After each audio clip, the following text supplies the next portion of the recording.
సంవత్సరాల వయసు కలిగినటువంటి బాలుడైనటువంటి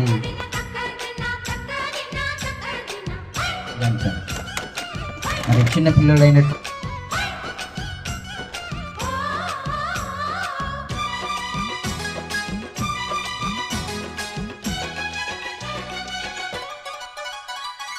ఆకు చాటున పిందెను చూస్తా, సోకు తీగల్లో పండును కోస్తా, నువ్వొస్తే కప్పిస్తా ముద్దుల ముంతమ్మ.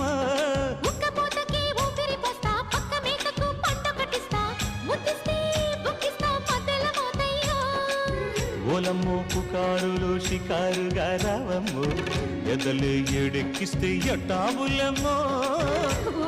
బజారులో మజాలకి రానయ్యో, పగలే పక్కెక్కిస్తే తంటాలేవయ్యో. మిట్టిల మీదున్న మిస్సమ్మయ్య సంటే వడ్డీలతో పాటు ఒళ్ళోకి వస్తుంటే పొగ